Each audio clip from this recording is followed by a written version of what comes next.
Days after the reverse fixture, Chelsea and Brighton and Hove Albion do battle again. This time, it's down on the south coast. The Seagulls are in fine form, just one defeat in 8 for Graham Potter's men. But Chelsea are in town and they are looking for a reaction from the weekend. Kick-off coming your way from the Annex at 8 p.m. this evening.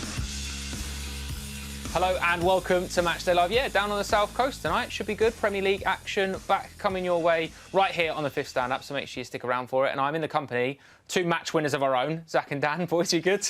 Very good. Don't think I've ever scored a match win in my life, to be honest.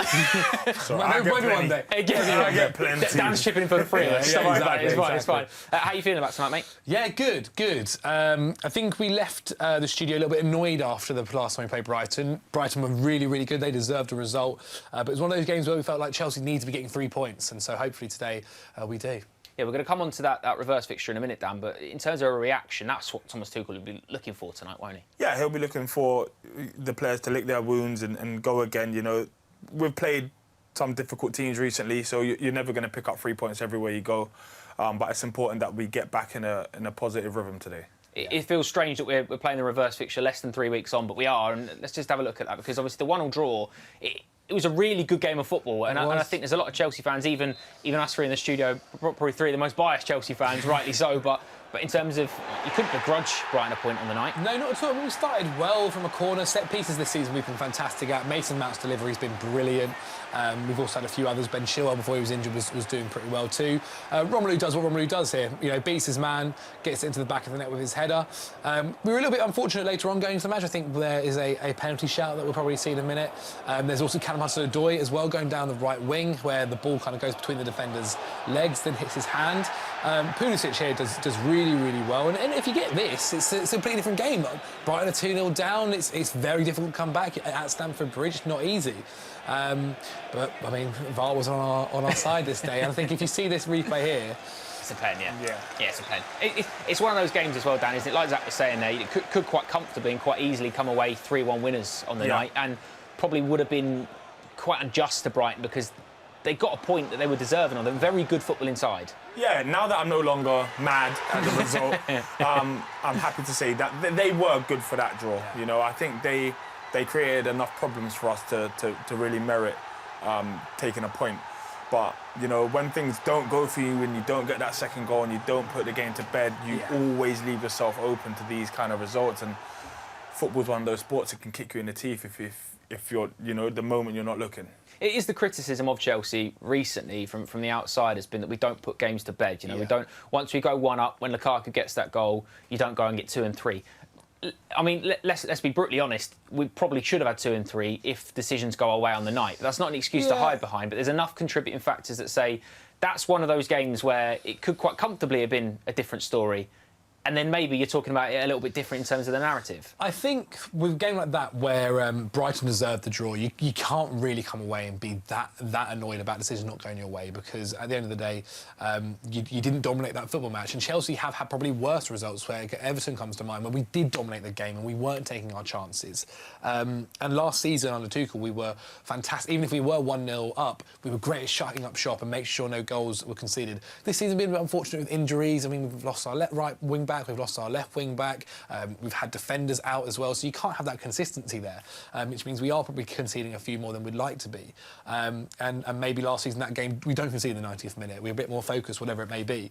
And so, yeah, it's about just getting back to that mentality, making sure, OK, if we're not going to score anymore, we shut up shop. But I'm sure Thomas Tuchel does want to be killing off games. He wants to be getting 3, he wants to be getting 2, and making it harder for our opponents, because it can take just one kind of half-decent ball in the box, and defenders not quite paying attention, and it's in the back of the net and you've drawn. Absolutely right. And Zach's mentioned there, Dan, about injuries. You know, obviously lost Chile, lost Reece. We went for a period in December where we lost all 3 central midfielders for a period. Chelsea are one of the few teams that have managed to get every fixture on. You know, we've not had any games cancelled, and we're seeing games cancelled for a variety of different reasons. It's credit to the football club, firstly, to get games on and to be able to fulfil all those fixtures. The opposition as well, likewise, playing their part. But when you look into that, you look into the fixture congestion, you look into the fatigue of players playing 3 games in 10 days and 3 games in 8 days over Christmas. You add into that COVID as well and long-term injuries. It's probably a little bit maybe we need to give ourselves a bit more credit than we're getting, because just to fulfil those fixtures and actually come away with it, 1 defeat in 18, I think it is, or 2 defeats in 25, I think it is, or something along those lines. It's a good record. Yeah, definitely. When you zoom out and look at it, it's not that bad. You know, we are a club that expect to be top or thereabouts, and it's been frustrating because we've watched City, you know, fly off into a pretty commanding lead in the league. But we've only lost once or twice in the last however many games it's been. We've been dropping points, but we've had almost everything up against us. You know, there are teams that have had, you know, 3 or 4 games postponed. Burnley have played 17 games this season. We haven't been so fortunate, even where maybe we could have or should have had a game called off. We haven't. And it's just part of it, you know. Even take COVID out of it, the Christmas period is it's tough not enough. easy. You know, it doesn't matter what year it is. It's a tough period of football. So, definitely a credit to the club, credit to the players, credit to the manager. It's not bad. When you zoom out, it really isn't bad. It's just a little bit frustrating. No, you're absolutely right. And obviously Thomas Tuchel having selection headaches every week because we've got so many players that are fit and firing. And here we go. This is the team that he has selected for tonight. We think it's going to be a back 4. However, this might change once we get a bit more inside information, hopefully from Lee Parker. I've put him on the spot there, but we'll find out very soon. Kerr in goal. A back 4, we think, captained by Cesar Azpilicueta, Thiago Silva, Antonio Rudiger, Marcos Alonso.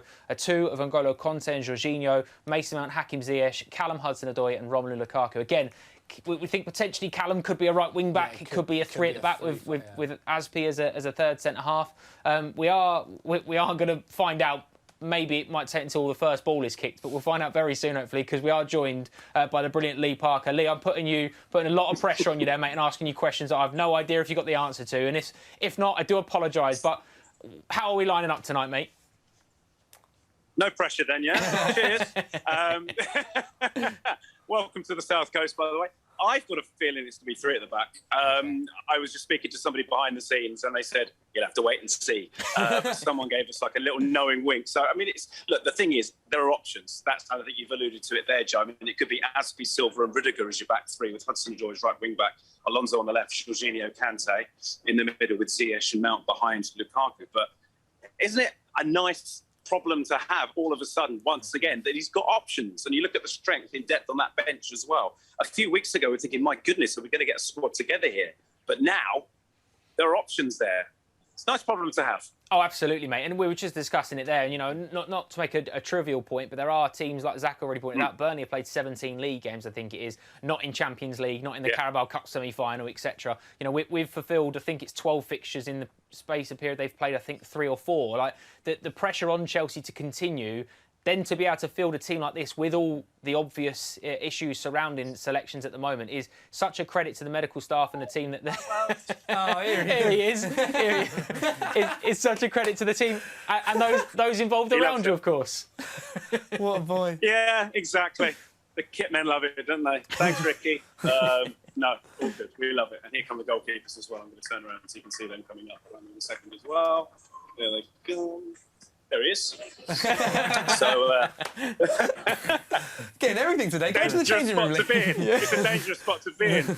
It's taking me back to the old Blues News days when we used to film down at Cobham every day. But no, it's great, and it really is. And it's a really important point when you talk about this fixture pile-up. I think it's been a challenge, hasn't it, for Chelsea to fulfil all of these fixtures. But you look at some of these teams. Look at Tottenham, for example, we obviously faced at the weekend. They've got to fit another 4 games in, and it's you're thinking, well, where do they go? The season's going to be running till Christmas at this rate.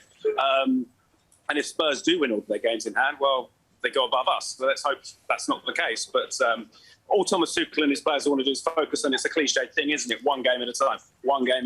And they need a reaction tonight. They need a big performance. And I think, you look at the personnel on the pitch and you know how this manager operates. They're going to get it, surely, aren't they?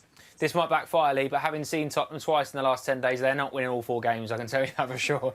But that's another thing, though, isn't it? But Chelsea are churning out results and getting results. And obviously the Manchester City one at the weekend, it's the reason that we kind of isolate it and point it out is because Man City are one of the other teams that can deal with this fixture congestion like we can. But other than that, to not be scraping through games, we talk about the Brighton game as a good example, could quite easily have been 3 points on the night, Brighton deserving of a point, but we had chances to win the game. We're not struggling to get through games with a shortage of players. It's a very good point, and I heard you boys talking about that Brighton game a few minutes ago, and it almost summed up the season, didn't it? It was one of those games, like you were saying, it's like, Thomas, we're looking to kill these games off, and Brighton are a threat, and they've got injury problems themselves, as you've seen by looking at their team sheet tonight as well, but they play in a way that Graham Potter insists they play, and they're a good footballing team, aren't they? They've performed better on the road, strangely enough, this season than they have here at the Amex, but it's not a bad setting, is it? Have a look around. It's, the pitch looks to be in great condition, as it always is. So always a really good atmosphere down here as well. It's a good stadium. Crowd will be well up for it, as they always are when Chelsea come to town. Yeah, so it's one of those games where you want a fast start, don't you, tonight? I was going to ask that. Mate, because obviously Brighton notoriously play a 5 at the back. So is that maybe a little bit into the thought process of why Chelsea may side with a 5 as well, or a 3 to obviously sort of match them up shape-wise? Because again, like me and the boys just been discussing, we know how good they are at keeping the ball in the middle of the park. So you have to look at areas to exploit, I suppose. Absolutely. I think Lallana's going to be a big miss tonight, isn't he, as well? I mean, he picked up the injury a couple of days back, so he's going to be a big miss for the Basuma as well. So, you know, they are missing some big personalities, big players. Hopefully Chelsea can take advantage of that, play their own game. And, you know, you want a good start. You want to control the tempo in a game like this, don't you? You don't want to be chasing it as the game progresses. So, yeah, sharp start, control the tempo. Jorginho's going to be key to that, isn't he, you think, at the base of this midfield. So, yeah, I think that's going to be key tonight, isn't it? Lee, fantastic work as always, mate. Stay warm and enjoy the game. We'll speak to you soon, mate. Thank you very much. Look forward to it. Take care, guys. Top man, mate. He's brilliant, isn't he, Lee? Exactly that, though, Dan, in terms of there's so much to talk about, so much to get to. But they are a very good side that we have to be wary of. It's not just a case of turning up and being Chelsea. You've got to do the necessary to get results tonight. Yeah, I think it's becoming like that with every team in the Premier League now. You can't just turn up. It's not like it was 15 years ago where you kind of knew where you were getting your points. You've actually got to put in a huge shift to be able to get these results these days. And Brighton are no mugs. No, absolutely right. I mean, a few people getting very excited about potentially a front 3 of Lukaku, Mount and Ziyech. I'm trying to think if we've seen that before. I don't know if I've seen that gift before, to be honest. And obviously, Callum is obviously going to be a talking point because he's got so much talent, so much ability, and whether it be in the position that we think he's going to be in, whether it be in a position that, you know, he's been effective in so far this season, he seems to be taking his opportunity when he gets it. Yeah, he does actually. Callum, I think this season has, I don't think he's necessarily torn it alight and been incredible, but he's had a consistency that we've not seen for a long time with injuries and we've all expected so much from Callum. So for me personally, just to see him out there having good performances and also having some very impressive ones as well, is good to see, and consistency, and he's able to ride a challenge, and if he goes down he's not having to get subbed off, he keeps going. It's really good to see. And then as a manager, to have him as so versatile, to have him play left wing back if needed, have him play right wing back if needed, have him play up front at times or on the wing or his preferred position left wing, and do again a good job at every single one of them, I think it must be amazing. I mean, today looking at that squad, seeing N'Golo Kanté in there, I think any time you see N'Golo Kanté in there, it's great. Whenever he's not there, I feel like we miss him, but you would do when you miss one of the best players in the world. Every team in the world would miss him, and so having him back is great. Yeah, he's irreplaceable, isn't he? Right, play predictor then. If you haven't had your say on play predictor, make sure you get your predictions in. You've got until 5 minutes before kick-off to have your say. You can win loads of really cool prizes each and every match day, and a big overall end of season champion as well. So let us know how you're getting on in the comments below. Final score, Dan. 1-0 Chelsea. 1-0 Chelsea. When I'm tense and I feel like 5 minutes ago, he's going, you've got to kill off games.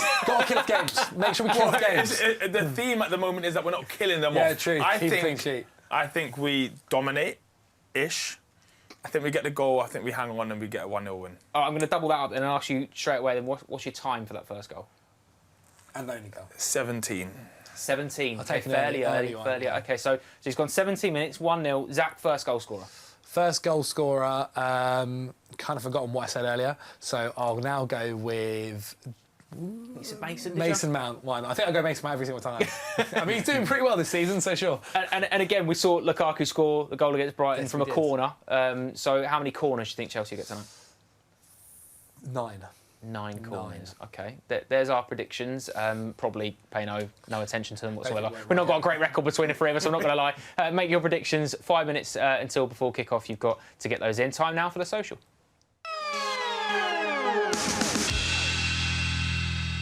Yes, this is a social where we look across all the social media channels and all the timelines that are to do with Chelsea. You'll have seen some of these bits, you may not have seen some of these bits, but we're going to focus on great goals from the Amex for show and tell today.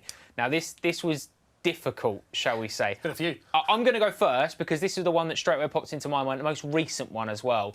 Reece James's absolute rocket from the first game of the season, last season. Gets the ball here, and again, now, from that angle, it looks unbelievable. When you see the reverse angle, and you see the way he almost cuts across it, right in the postage stamp, right in the top corner, just an unbelievable strike. Weird thing with that hair now. First Premier League goal. First Premier League goal for the club. And that set him up for that season as well. He went on to have an absolute stormer and become this like advancing right wing back. Oh, what a goal. What a goal that is. You need to comment your favourite in the comment section down below, by the way. So you could just put Reece James now if you want. And who's going next then, boys? Eden Hazard. Go on then, Dan. It's Eden Hazard. What can I say? One of the greatest players to ever play for this club. Willian starts to move, and he's off. You know, you're not going to catch him once he's here. He gives the keeper the eyes, goes near post. It's just, there's a beauty to it. You know, it's a simple finish, and any normal human is going to go across the keeper into the far post, but nope. He sends the keeper there and he goes near post. It's just... When he's like this, you just don't catch him. You've hit the nail. And because even when you're on him as well, he's got such good strength, but he's so his first time doing that. He did that at the Etihad as well. He'll go near post if he has to. You've hit it bang on there. He makes it look simple when it's really not simple. 4 in 4 against Brighton as well in his career. What a boy, Incredible, man. incredible. I love Zach, him, lot to live up to, mate. Indeed, and it involves a couple of players that you just saw then. Eden Hazard is involved, Batshuayi is also involved, and Willian finishes it off. This is great. Great football here. Here you go, lovely little tiki-taka. 1 back heel, 2 back heel, bang. As goals come, I mean, this is a great list that we've got, to be fair. But I mean, the 2 back heels here, it's a little bit Brazilian-esque. It's a little bit off the streets, a bit fancy. Brazilian and Belgium, isn't it? Yeah, exactly.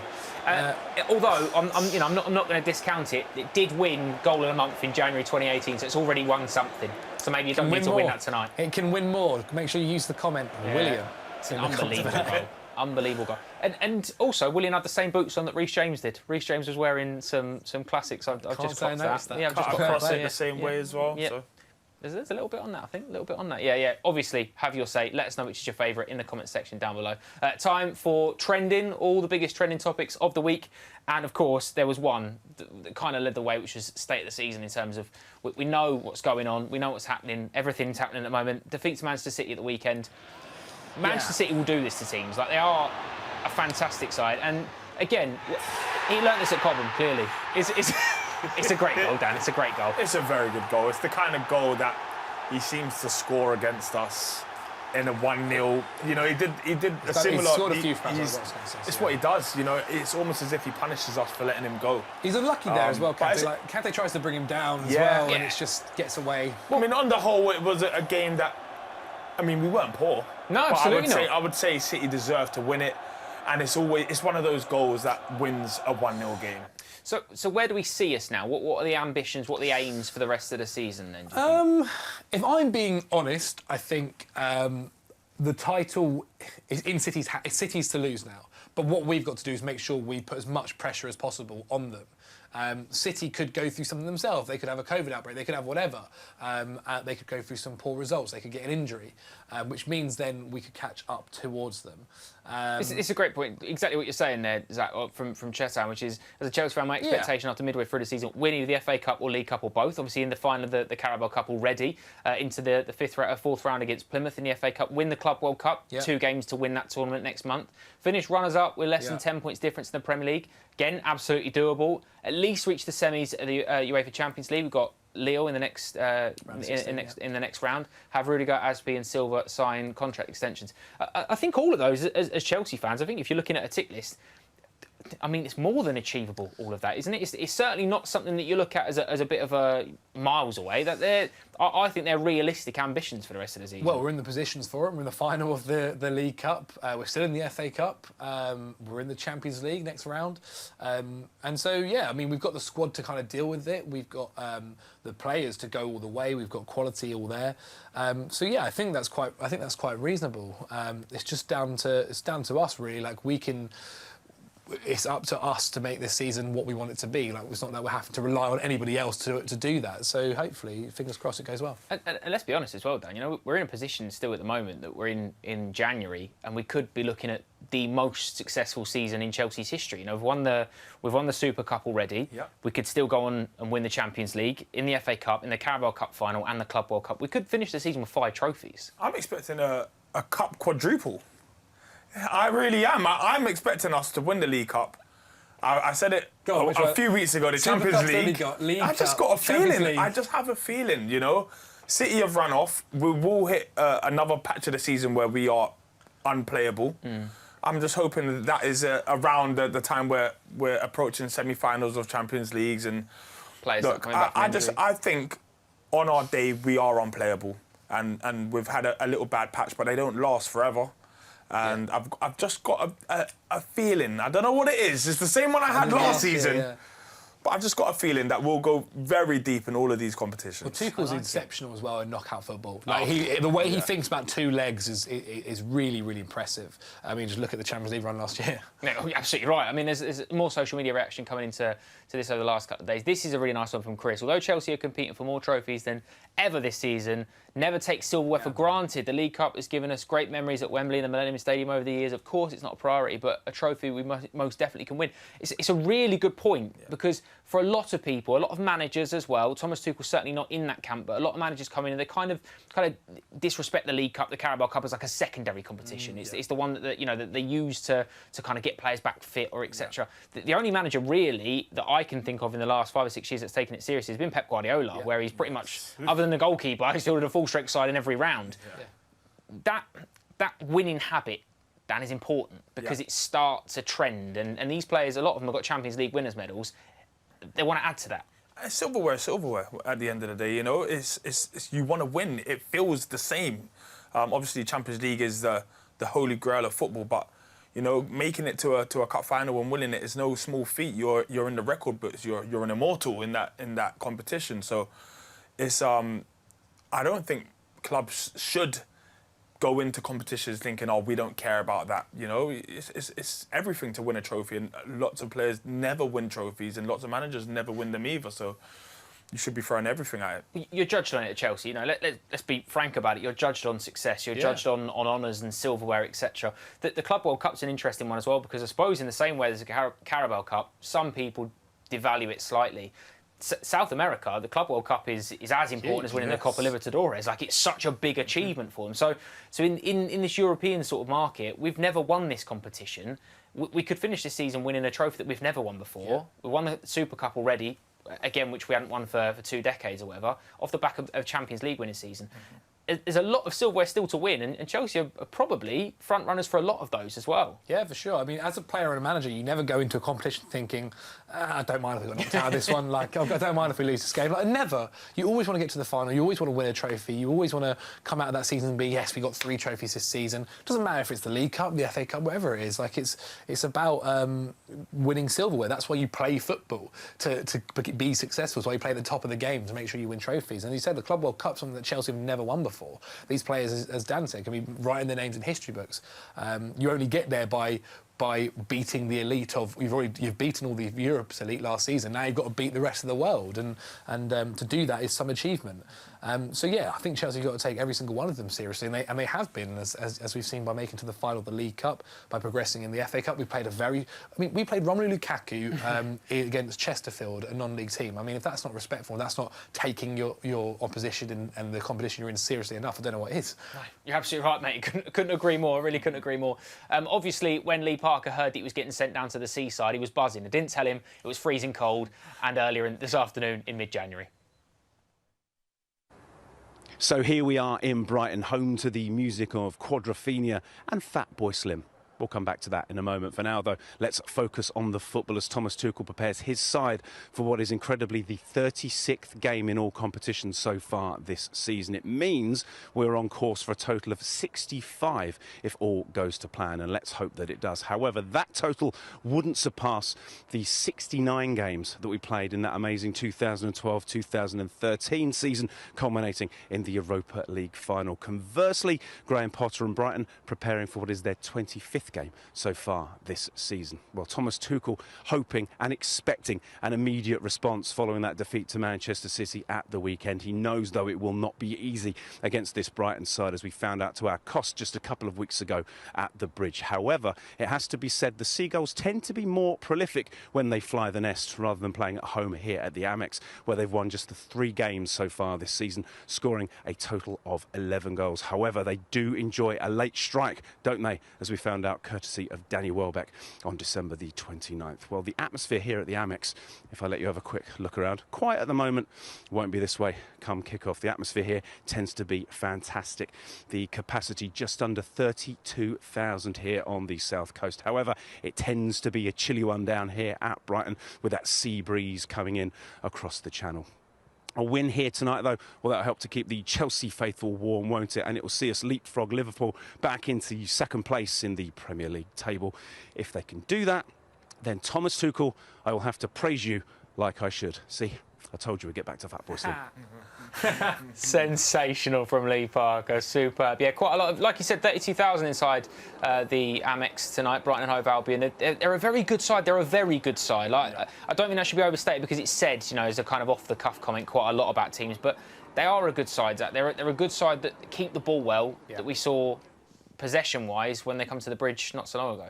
Yeah, I think Graham Potter's going to be one of the next big managers. I wouldn't be surprised if the top 6 team would be looking at, OK, if we're looking to for a manager for the future and progress a team, I think he's that guy. He's playing progressive football, likes dominating the ball, likes having fun with his football and playing with his wing-backs going high.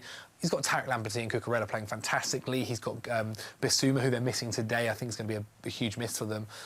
Great in that midfield role.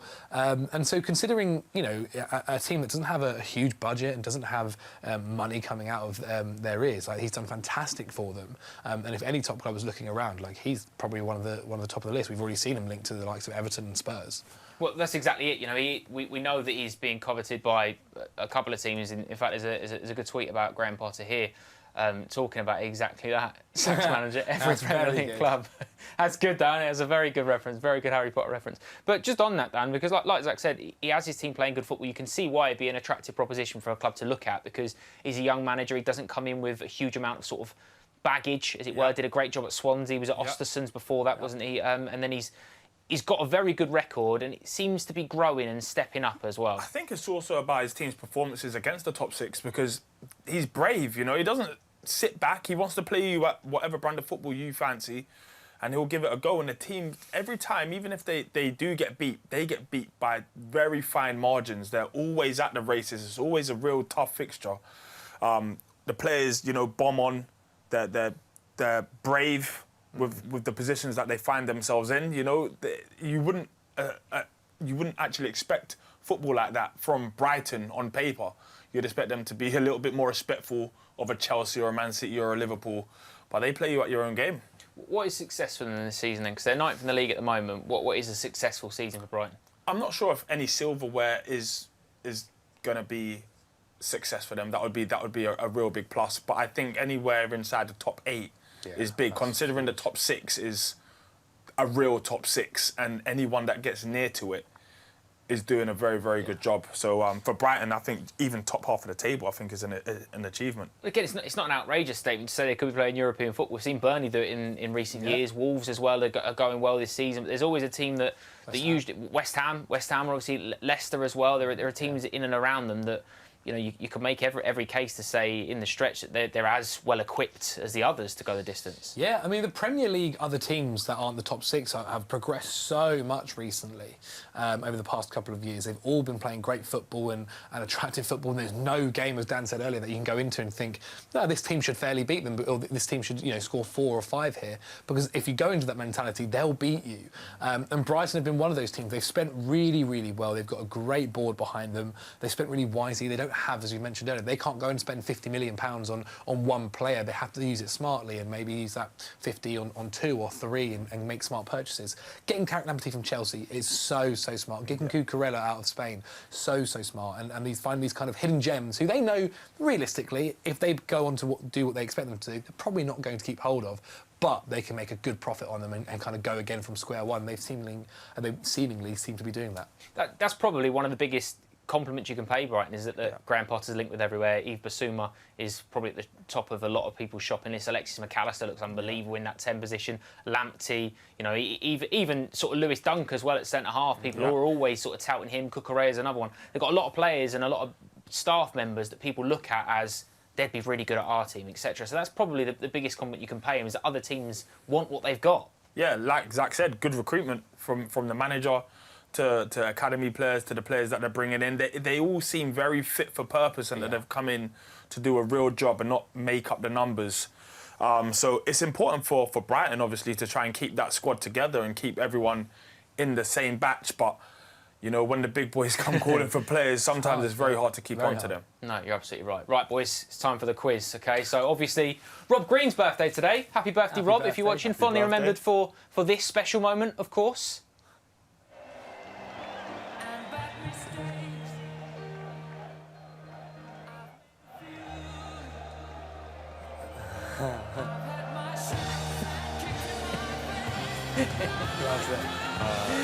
Fantastic, isn't it? Brilliant. Love that. Love Rob Green. Yeah, happy birthday, Rob, if you are watching, mate. Happy birthday. So the quiz today is about Chelsea squad goalkeepers, OK? All right, so I'm going to ask you each a question, multiple choice. Okay, you have to select the correct answer. Who would like to go first? Me. OK, Zach. Dominant. Who was our sub-goalkeeper for the 2012 Champions League final? Was it Ross Turnbull? It was Ross Turnbull. Good work. Good work. I'm on Didn't even let you get it out. Flying. You went straight away. Dan, take your time. Yeah. No points for jumping in early, mate. You know that. You've already been booked this weekend. When we won the league in 2005, which goalkeeper came on as a late substitute in our 1-0 win over Charlton, meaning he would be on the pitch when the Premier League to receive the Premier League trophy? Was it Carlo Cudicini, was it Lenny Pidgley, or was it Neil Sullivan? It was Carlo Cudicini. Neil Sullivan. It was Lenny Pidgley. Lenny Pidgley, OK. Early lead for Zach, early lead. You'll kill the game off, Zach, though, right? OK. Which keeper started our famous 2-1 win at Highbury against Arsenal in the 2004 Champions League quarter-final second leg? Was Started. Started. Was it Marco Ambrosio, Neil Sullivan, or Jurgen Macho? Neil Sullivan's come up again, so I'm going to say Neil Sullivan. Incorrect. Marco Ambrosio. Come on, let's get this Back in the game. Back in the game now. Willie Caballero recently returned to the Premier League with which team? Southampton, Watford, or West Ham? Oh, Daniel. West Ham. Why did I put West Ham? Southampton, mate. It's Southampton. Why did I say that? This is for the win, then, He's Zach. been doing a lot of boxing recently. He's been busy. He's been a busy boy. Doesn't play. To be fair, I actually obviously didn't know. Doesn't play FPL. It's fine. Don't play FPL. He's a busy boy, but you can't get this down for more than 5 minutes. Right, here we go, Zach. Here we go. Okay. How many appearances did Rob Green make for Chelsea? Was it 0, 1, or 3? Pretty sure it's 0. 0. It's correct. It is 0. He made 0. Yeah, for the win. Okay, so as a late consolation, but you know, Give yourself some points on the board, mate. That's good. Who was the backup keeper when Chelsea won the league in Antonio Conte's first season at the club? Was it Eduardo, Petr Cech, or Asmir Begovic? Begovic. Was Asmir Begovic? Yeah, good work. Yeah, very good work. So that'll do. 2-1. Yeah, it's nice. respectful. Yeah, it's nice. It's a good result. Good result all round. Good result all round. Time for, in case you missed it, some really cool moments. A little bit of a lighter look at social media the last couple of weeks. This is lovely. Bit of non-league banter from our new friends Chesterfield. Really enjoyed this tweet. If you haven't seen this already, you can lap this up. You can absolutely love this. But not everyone can score against the champions of Europe. Chesterfield were great, man. They were very good They were really good. when we beat Tottenham 3-0 over 2 legs. Rightly so, I Chesterfield. love the tweet at the bottom. Yeah, just well. didn't reply. Just letting them know. Yeah. Just letting them know. Spy Right's doing it right. Yeah, fair play. They were Absolutely good, like that. They were good. They were a good away crowd. Like it was actually a really nice game. That You came, didn't you? You came with your brothers. Yeah, You really enjoyed it. Yeah, I did. It was really good. Even the Chelsea fans, like they were going to stick to the goalkeeper, who at the end like got applauded by the Chelsea fans. When they scored, the Chelsea fans celebrated with them. Like it was actually a really nice game. Nice atmosphere, and yeah, we wish Chesterfield all the best for the rest of the season. Right, this one from Aldershot manager Mark Molesley. Now, I'm sure you've seen this. I'm sure you've seen this interview, OK? So I've had to write this down because obviously we can't play the full video on here, but he said, if a tree falls and no one is there to hear it, does it make a noise? Does a penguin get cold? What way does your bathwater go, clockwise or anti-clockwise when you take the plug out?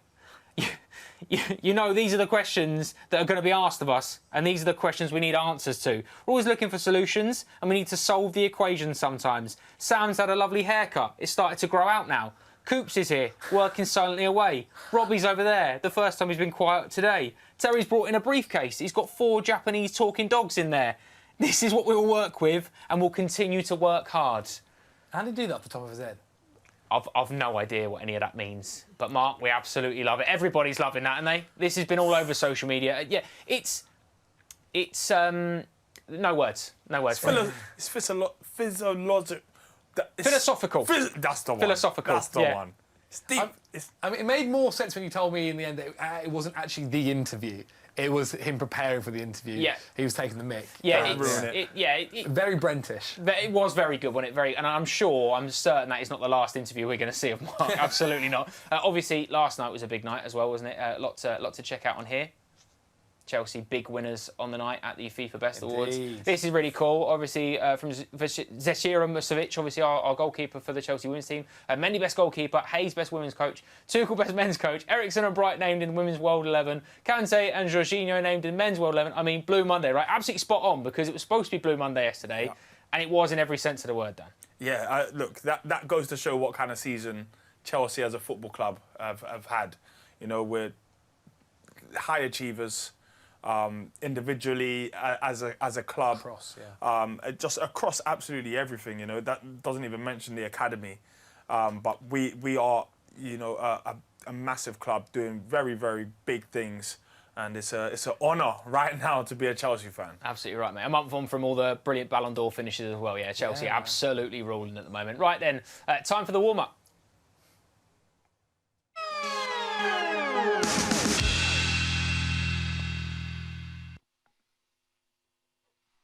Thanks, Joe. Yeah, kick-off not too far away at the Amex Stadium now. You can see the Chelsea boys getting ready to come out and have a warm-up. I've got Jason Cundy alongside me. We're going to have a look at our 3 points for 3 points in this game. Chelsea looking to gain revenge, a measure of revenge at least, for what happened at Stamford Bridge in December when Brighton pinched that point late on. At 3 points for 3 points then. The first one, Jason, is to match Brighton's energy in midfield. That was one of the areas in which they performed better than Chelsea last month, but it should be easier tonight because Yves Bissouma, who is basically their best midfielder by a wide margin, is not playing because he's at AFCON. I mean, I say it should be easier, famous last words and all that, but... Yeah, good evening, Matt. Good evening, everyone. And yes, Bissouma is one of those players that has been linked, and rightly so, with a number of top 4, 5, 6 clubs. He will eventually work his way into a Champions League side, I believe. He's that good. He really does have the lot, and is getting better every single season. He's a big loss for them. It would appear that, as we saw against us on the last time they turned up, at the back end of December, they're going to match us over the pitch, and I get that. Graham Potter is a very intelligent manager.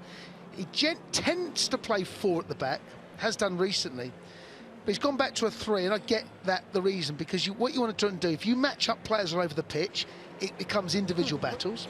Can you overcome that individual battles? And then it becomes about 10v10, almost, you know, the way that the game is set up. Obviously, it's not that simple, but their energy in the middle of the park has lost something, but they still have some quality. Gross is in there. They've still got runners in there in Lamptey and Cucurella as well. They've got pace out wide. So if you really want to concentrate inside the middle of the park, that's fine.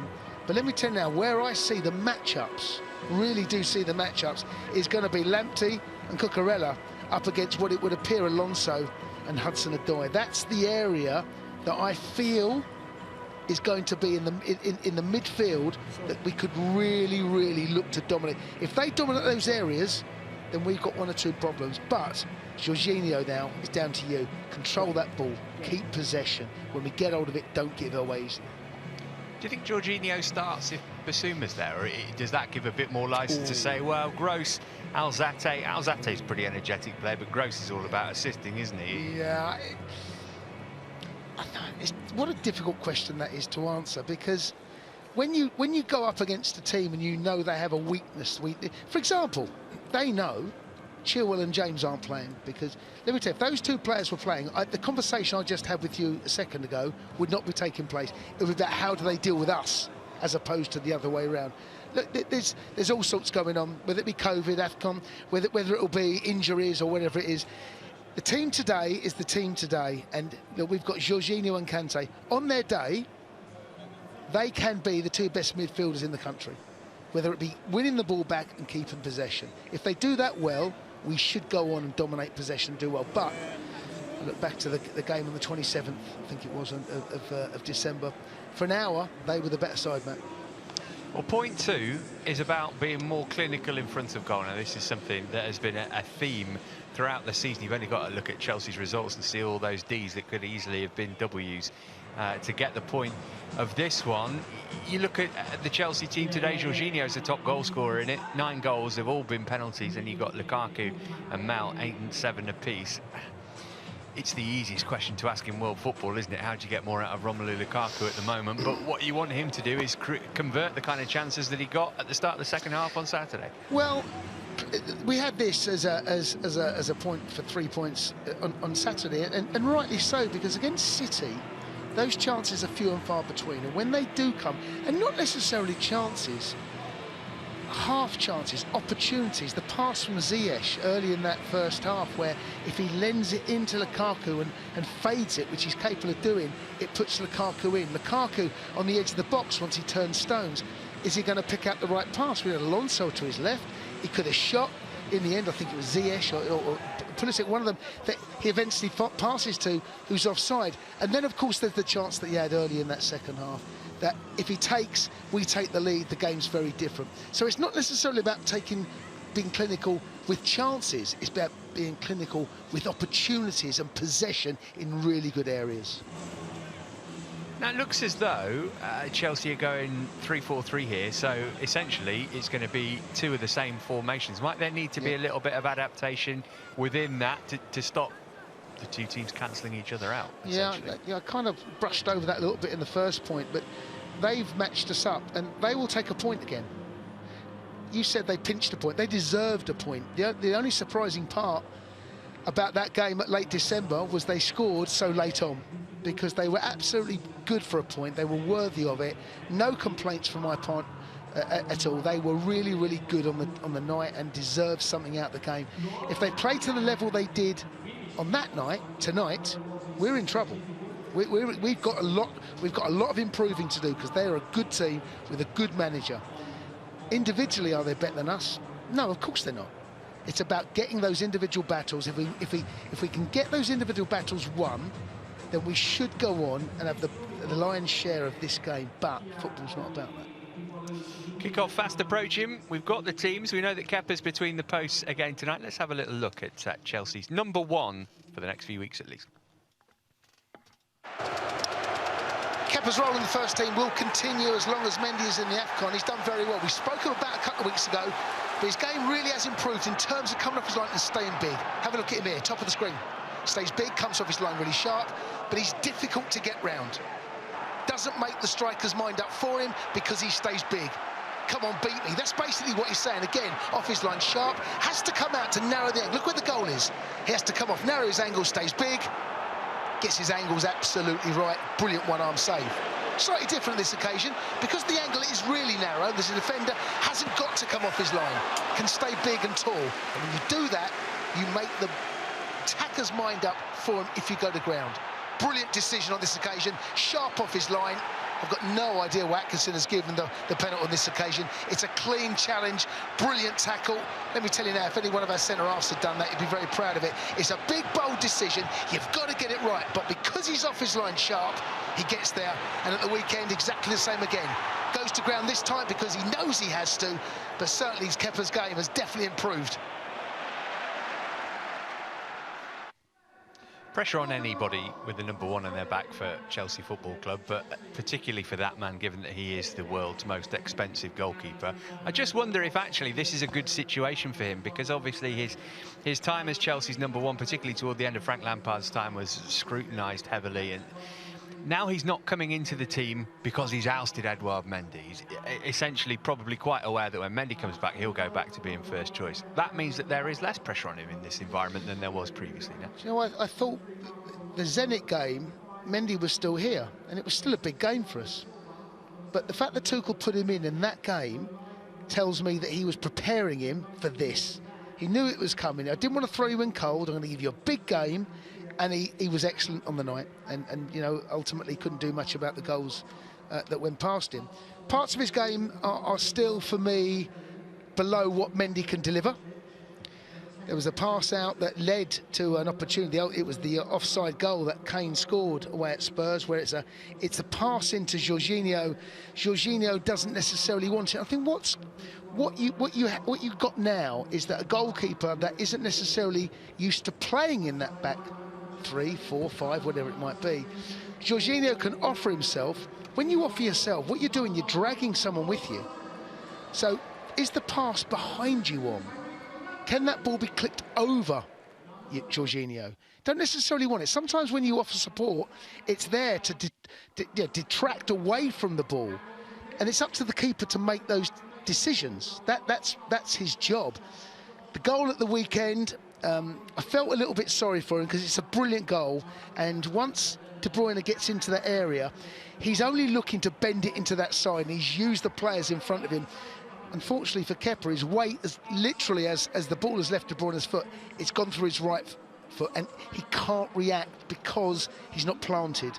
And those milliseconds are so important. Plus, his wingspan is nowhere near at Mendy's. But having said all of that, when he's come in, I have to say, he's been really good. I've not felt that his confidence is as low as it was at the back end of Frank's reign. So, you know, credit to him, and he's got more games. And when you've got more games and you know your name is on that team sheet, you know you're going to be in there, whatever happens, it gives you a little bit of a different feel. You know you're not coming in. So some of these players today, some of these boys come in, they know any bad performance. Pulisic played at the weekend. He's not in the team tonight. If he plays well at the weekend and scores 2 goals, he starts tonight, probably. So it's slightly different with him, but you know, credit to him, he's done very well in the time since Mendy's been in.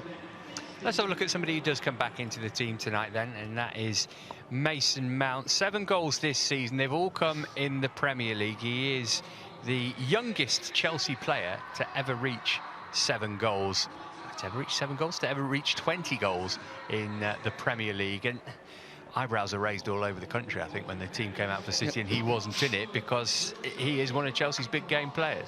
Mine included, and I think, I don't know if you've seen the quotes from Thomas Tuchel about the eyes that apparently Mason gave him when he wasn't in the team. Tells you all you need to know.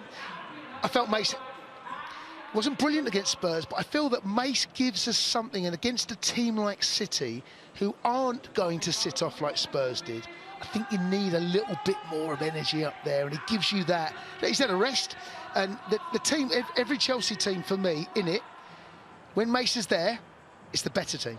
That's how I see it. You know, maybe other people have a different opinion, but it's who he's going to play with and who do you link up with. So him and Lukaku today have got to spark a real energy together, and Ziyech starts tonight as well. Havertz, I thought, might have got the nod. He doesn't. He can still come off the bench, of course, but yes. So Mace has been outstanding since he's broke into this first team. He's an incredibly talented boy, mentally incredibly strong. We're very lucky to have him. I say it all the time. But these are the sort of games, maybe if they are going to cancel one another out, can Mace produce something a little different, a cross, a shot, maybe win a free kick in areas that can be really dangerous? And we were talking earlier about potentially tweaking the formation during the game if necessary. I guess he gives you that option, doesn't he? Because he can drop back into a more sort of traditional midfield role if needs be. I'm not a fan of him in those areas and all. I say he has tried been in there a couple of times. I think under Frank and under Tuchel. Not really a fan. I think what you miss is that energy. But what he can do, he can play in a 4-3-3 in wide areas and go and be a number 10. His first goal that he scored, I seem to remember him playing in that formation where he come off that line, broke down the attack, won it on the edge of the box and scored. So he can still deliver in other areas in different formations. When he's deeper, I think he just missed that Mace drive energy that we're looking for tonight. Just looking down the bench, Kovacic, Pulisic, Werner, Loftus-Cheek, Havertz amongst the options available to Thomas Tuchel tonight. It might be a case of Mount and Ziyech trying to run the legs off Brighton, and then you chuck on a Werner and say, go and have some fun. There's always that, and if you look back at the weekend, just before they scored their goal, Tuchel made a couple of changes. He brought on Werner. And what really killed us was the fact that they scored their goal as we started to be the better side, as we started to the end, what you've just mentioned there, it felt there was a little bit of a game. The game slightly changed. Once they got the goal, then those substitutions you could feel have an impact. And actually, we were the better side just after they scored. And I think it was down to those substitutions. But of course, we couldn't get ourselves back into the game. But you're absolutely right. The bench in the modern game, in particular during COVID times, and particularly when you're playing against a side like Brighton, whose bench is never going to be as strong as ours, you're always looking, can it change the game between 60 and 70 minutes? Well, that's what Thomas Tuchel will be thinking in, an hour or so from now. It'll be a year this weekend since he was appointed as Chelsea head coach. Let's hear from him now.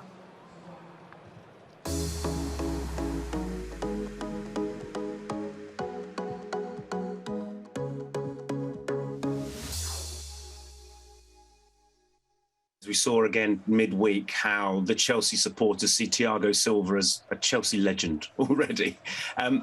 Tell us about his impact, both on the pitch, but almost, I guess, as importantly, off it as well. As you know, I was his coach in Paris for 3 years, and it was for 2 years, and then he left, unfortunately, to Chelsea, which turned out to be a very good decision. But from day one, we had a very close and trustful relationship, because he's a very humble, very nice, very, very polite person. He likes to have a close relationship to the manager, which suits me, because we had a strong bond from more or less the first day. So it helps to approach him. It helps to bring out the best in him, because he has so much to give. If you look at his history, where he comes from, how ill he was, so close to never play football again, and made his way through and overcame these obstacles, then you know where it comes from. He really loves the game. He does everything to be in the best shape. He has a certain age where this is absolutely outstanding, that he performs on that kind of level. And of course, it's his role in the team, like on the pitch, also suits him very good, I think. And I like that he pushed himself to the limit with this step from Paris, where he had everything, where he was the captain, into uncertainty, into this adventure of the toughest league in the world. Shows that even if he's a calm guy, he's a lion inside of him, that wanted to be awake and feel awake. And so, yeah, we're happy that he's here. You're in the middle of a run of 3 away games in just 7 days. With that in mind, how much autonomy and responsibility do you give to your players to look after their recovery, their diet and preparation away from the training ground? Yeah, of course, it's about trust. I mean, the guys want to play, and the guys are very professional, and we take care about them here, about recovery and diet and what they eat, what they drink, and and keep them here as long as possible. But at some point in a run like this, is also necessary to deconnect, to go home and to relax and deconnect from Cobham and from the team to be fresh the next day, also mentally refreshed. But the most important is that we give them an environment here where they feel calm, where they are like enjoy to stay, where we like preserve them also from the influences from outside. So a calm and friendly and a good atmosphere here at Cobham is very important, because it's not about physical recovery, it's also about mental recovery. And but in general, we have full trust. The guys are very professional and take care about them. Brilliant. Thomas Tuchel there speaking to Lee Park ahead of tonight's trip to the Amex. Right, today is also a very happy birthday to Paulo Ferreira.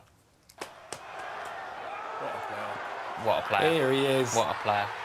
Just, yeah, we've had Paulo on the show before, of course, and he's a very, very lovely man, but what an exceptional footballer. Obviously, still part of the Chelsea setup, playing his part in the sort of the technical loan development stages and keeping an eye on players. And again, if you're a younger player coming through the academy, there's no better person to learn off, Dan. He's won everything. Yeah, serial winner, quality, solid, reliable right back as well.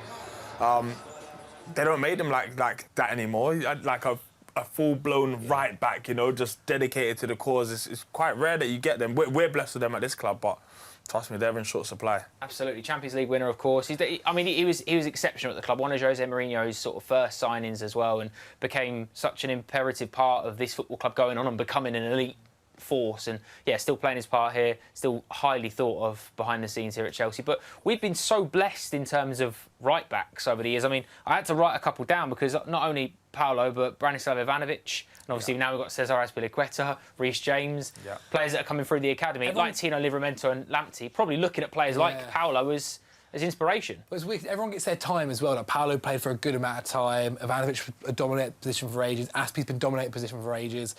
Reece has now come and it's his time. No, it's good. I mean, we know how to make them. We know what we're looking for. We always sign pretty well in those kind of areas. And now we're making them ourselves in Cobham, and Reece is kind of a mix of them all, and he can be a dominant force going forward, but also is fantastic defensively. But no, Paulo Ferreira is a guy who I think it's really nice to see him kind of how much he loved moving to Chelsea, so much so that he now is still part of it. And there's a few of them. Petr Cech's the same, and a few of the other boys. Like it's really, really nice to see. We speak about centre-halves a lot of the time, about how that's such a fruitful position for Chelsea over the years. Obviously, John Terry being a large part of that, Ricardo Carvalho, you know, even sort of players like Alex William Gallas, Marcel Desailly, Frank Leboeuf, Gary Cahill, Thiago Silva. Right back, not only the names you've mentioned, you know, you go back even further than that. Albert Ferrer was right back for a good while. Glenn Johnson played a big part of right back as well. So we are so blessed to have so many players within that. So it probably underlines how much a credit Paulo Ferreira is due that we are still talking about him, because he's keeping up with some of the best names this club has ever had or produced, and he's very much at the top of that table. Yeah, I think he represents a time when Chelsea as a club started to really turn the screw and become a bit of a European and worldwide power in football. So he was, I think, when he would have been one of Abramovich's first signings. Won the Champions League with Jose. That's it, you know. So he was the beginning of all the success that we've had. And because of it, we've got loads and loads of top quality right backs coming through the ranks. And now we're spoilt for silverware everywhere as well. Let's get some more social media reaction then before kick-off at the Amex this evening. I made my course mates wear blue after writing our final year exams. Power of Chelsea, love that. That's amazing. That is awesome, that is. Everyone well. Yeah, exactly, yeah. And Chelsea have never lost in 13 league meetings with Brighton, won 10, drawn 3. It's the most the Blues have faced an opponent without ever losing in their league history. That's an interesting stat, that. If it continues. I was going to say, it gives you a little bit... I don't like it. I hate those things. I hate those things so much. It's like, did you know that we've never lost these guys? It's like, oh, really? And also, 90 minutes later, we're crying. As we've already underlined in the show, we've only scored worldies at the Amex pretty much. So we're due something a little bit like that tonight. How are you feeling in the couple of minutes before kick-off then, Zach? Confident. Like, I think Brighton's injuries and obviously players of AFCON are going to be a huge miss for them today. Whereas Chelsea's actually kind of the opposite. Obviously, we are missing Edouard Mendy. We're missing a few players. But overall, we've actually actually got quite a few players coming back. N'Golo Kanté being there always makes me feel a little bit more reassured. So I think we'll be all right. It's a big test, Dan. I suppose the biggest thing that we're looking out for is system. How we set up, how we like. Yeah, I think regardless of how we play, I think we'll be the dominant team. Brighton, even though they're at home, their form's better when they're away. And you know, we've played them 20 days ago, so it should still be fresh in our minds what they're capable of. So that team that we've put out is capable of beating anyone. And just one name, Zach. Who's the difference maker? Mason Mount. Where isn't he? I'm going to go with Kanté. No Basuma, Kanté runs the show. Love that. Absolutely. Not too far away now from kick-off then. Chelsea take on Brighton and Hove Albion at the Amex. Kick-off coming your way with commentary from Matt Davies-Adams and Jason Cundy next.